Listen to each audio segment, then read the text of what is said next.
Hey, how's it going, fight fans? Welcome to mindforcombat. If you're new to the channel, my name's Rohan, and this is my platform where I do fight sports related content. If you're new here, want to help me grow my platform, all you have to do is subscribe to the channel, like the video if you like it, maybe hit that bell icon so you get notified every time I upload a video. It's a very tough time in MMA YouTube. I'm trying to grow my channel and I need your support to help me grow. So if you're new here, definitely try to help me. All you got to do is subscribe. It ain't going to cost you nothing. So why don't you help me out and help me grow my platform a little bit so I can help me reach personal goals.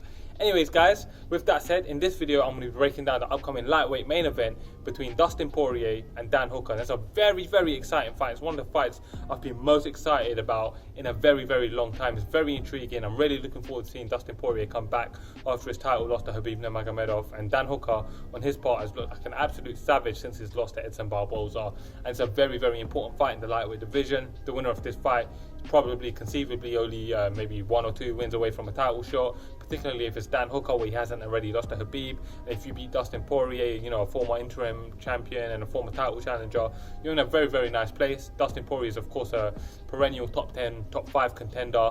He's been there in featherweight, he's been there in lightweight, he's won belts now, interim belts, and he's a very talented, respected talent. And of course he wants to get some key rematches and maybe even key fights with the likes of Conor McGregor, Tony Ferguson. If he wants those fights, he's got to win here, so it's a very important fight for his career. Without further ado, let's break this fight down. Both of these guys are young men in the prime of their careers, both physically and, you know, they've got a long way to go. Even though Dustin Poirier has been around for a while, been at the top of the game for a while, he's still got a long way to go before he's done and wrapped up, in my opinion. Dustin Poirier is only 31 years old and Dan Hooker is still only 30, so these are both two young men, and despite that they are very experienced. Dustin Poirier comes into this fight with a professional mixed martial arts record of 25 wins, 6 losses and 1 no contest, so he's had 32 professional fights. And Dan Hooker is of course 20 wins and 8 losses with 28 professional fights. Dan Hooker is of course, you know, a veteran kickboxer as well, but just talking about MMA, he's had nearly 30 professional fights. Dustin Poirier has had a little over 30 professional fights, so neither man is going to be struggling in terms of experience in this fight. Actually, they meet each other at a time where, you know, probably neck and neck in terms of experience. Of course, Dustin's had a bit more high profile fights, but it should be very interesting to see this one play out. Dustin Poirier stands at 5'9", and despite Dan Hooker having fought at 145 once upon a time, he actually stands at 6 foot tall. He's a very tall, big man. He's a big lightweight, and I think he's gonna enjoy that size throughout the fight, particularly given his style of fighting that makes him 3 inches taller, and it actually gives him he actually has a 3-inch reach advantage coming into this fight as well. Dustin Poirier has a 72-inch reach and Dan Hooker has a 75-inch reach, so nice bit of size there for Dan Hooker to enjoy in this fight. And given his style, I have no doubt that he's going to try to utilize his style in a way that will benefit him most. Talking about that, let's talk about their styles.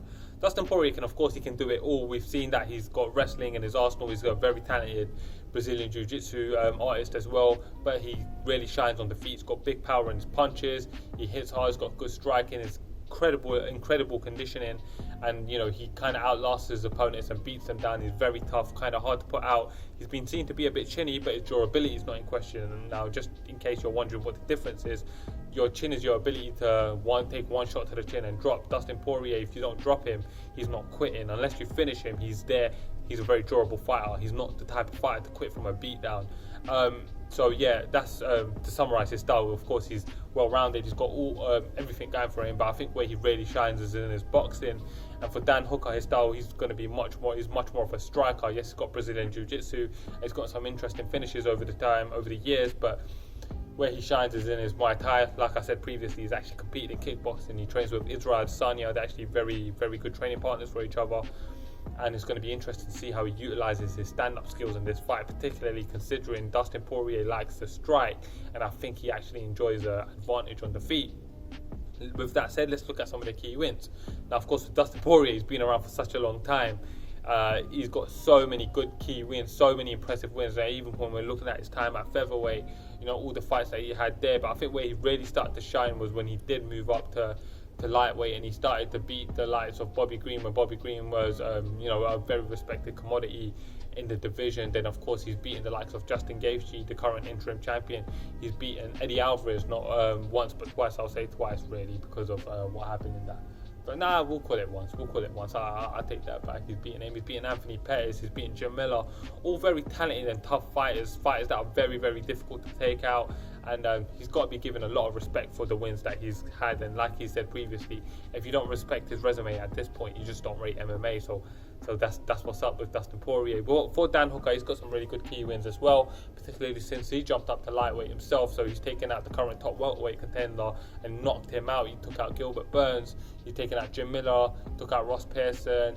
More recently, he's taken out the likes of Ali Aquinta, and he's taken out the likes of Paul Felder, all talented fighters that I respect as well. So those are some really, really good wins for him. The issues for Dustin Poirier is going to be definitely wear and tear. He's been in war after war after war. The problem with being so durable is that eventually all these wars will catch up with you, and the fact that he is a bit chinny and he's fighting an explosive, dangerous fighter like Dan Hooker, I think it's going to be very interesting to see how he's able to hide his chin, especially if it's a striking fight. For Dan Hooker, I think it's pretty predictable what he's going to be doing. That means the biggest issue for me is his predictability, and of course his experience at the upper echelon of the division. Dustin Poirier has fought a who's who, and whilst Dan Hooker's fought some good fighters, he ain't been in there with the likes of Justin Gaethje. He ain't been in there with the likes of Khabib Nurmagomedov. He ain't been in there with the likes of Eddie Alvarez. So how is he going to deal with being in there with Dustin Poirier for the first time in the main event, the biggest fight of his career, no doubt? Obviously, the audience not being there is going to help him, but it's going to be interesting to see Dustin Poirier's biggest X factor coming into this fight is his experience. He's been there, seen it all, done it all. There's nothing that really you're going to do to Dustin Poirier that's really going to surprise him. And for Dan Hooker, his biggest X factor is going to be his striking, is very deadly, his finishing ability, and his power on the feet. Let's get into the prediction. I honestly feel that Dustin Poirier is going to come into this fight and use a mixed bag of mixed martial arts. He fought Khabib Nurmagomedov, and he felt that he will be reminded of just how dominant wrestling can be in the game. That being said, I think he has a big advantage when it comes to grappling over Dan Hooker. Yes, Dan Hooker is all-rounded and is very difficult to take down, but I think Dustin Poirier enjoys a big advantage when it comes to takedowns and wrestling. The issue is this fight will probably be fought largely on the feet, and on the feet I think Dan Hooker is a better fighter than Dustin Poirier. I think that Dan Hooker is going to be able to outstrike Dustin Poirier in the early parts of the fight. As the fight wears on and Dustin Poirier keeps on landing to the body like he does, keeps on going for the takedown, keeps on mixing up the fight, Dan Hooker will start to wear down. And we saw in the Edson Barboza fight that Dan Hooker is not a quitter, but we also saw that he's susceptible to body shots, and Dustin Poirier will most certainly be looking to box up his body, land the body kicks. Yes, he's not as explosive as Edson Barboza, but I have no doubt that he'll be looking to utilize that as a skill set and do what he can to hurt Dan Hooker. Dan Hooker can win this fight. He can knock out Dustin Poirier at any point, and he may just outstrike Dustin Poirier for 5 rounds. But if I'm to bet money on this fight, and for the sake of this video I have to make a prediction, I'm going to predict that Dustin Poirier will use his, at this point, legendary durability. He will survive any early success that Dan Hooker has. He will wear out Dan Hooker with the use of wrestling, his boxing, body shots, takedowns, everything that he can do. And as the fight wears on, he will start to